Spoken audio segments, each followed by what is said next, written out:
जय श्री महाकाल महादेव दरबार में आप सभी का हार्दिक स्वागत है। आज हम लोग बात करने वाले हैं रसोई घर के बारे में।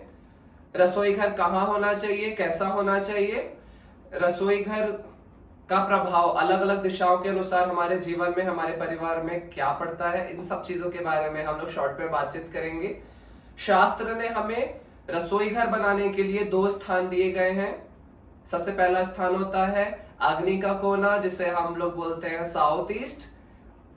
साउथ ईस्ट का कोना में पूर्वाभिमुख रसोई सबसे बेहतर मानी जाती है। मतलब खाना पकाते हुए उस व्यक्ति का चेहरा पूर्व की ओर होना चाहिए। यह शास्त्र के अनुसार रसोई घर बनाने के लिए सबसे अच्छी व्यवस्था बताई गई है।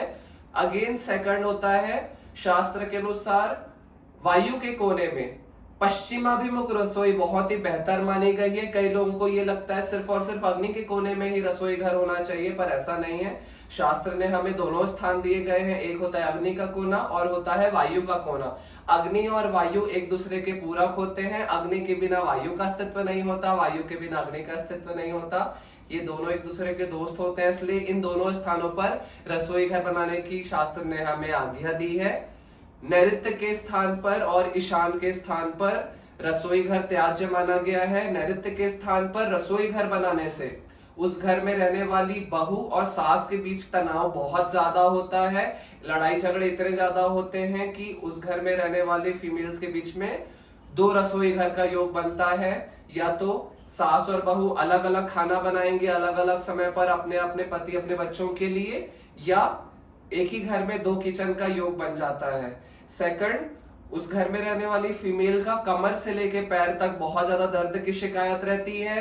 कितना भी कमाए लेकिन उस घर में पैसा रुकता नहीं है, और उस घर में रहने वाली फीमेल अपने हस्बैंड के ऊपर बहुत ज्यादा डोमिनेटिंग होती है। यह सब परेशानियां नैऋत्य में रसोई घर बनाने से आती है। चौथा होता है ईशान का कोना। ईशान के कोने में अगर रसोई घर बनाया जाए तो उस घर में रहने वाली एक बेटी ससुराल में जाकर दुखी होना तय है। अचानक धन हानि का योग बनता है। उस घर में रहने वाली फीमेल का स्वास्थ्य अक्सर खराब रहता है। उस घर का वातावरण तनाव पूर्वक रहता है। हमारे एक परिचित हमसे मिलने के लिए आए हुए थे। बातचीत के दौरान मुझे पता चला कि उनके घर का जो रसोई घर है वह नैऋत्य के कोने पर है। मैंने उनसे पूछा कि आपके घर में सास और बहू के बीच में तनाव रहता है क्या, तो उन्होंने बोला हाँ, तनाव बहुत ज्यादा रहता है कि वो लोग एक घर पे नहीं रह पाते, अलग अलग घर पर सास और बहू रहते हैं। तो इस तरह की व्यवस्था देखने को मिलती है। जो चीजें मैं बता रहा हूँ सारा कुछ शास्त्र पर आधारित है। आप कंपास में चेक करिए अपने घर के रसोई की व्यवस्था कैसी है, और जो चीजें मैंने बताई वह सारी चीजें क्या आप अपने जीवन में फेस कर पा रहे हैं। बाकी की जानकारी अगले वीडियो में। जय श्री महाकाल।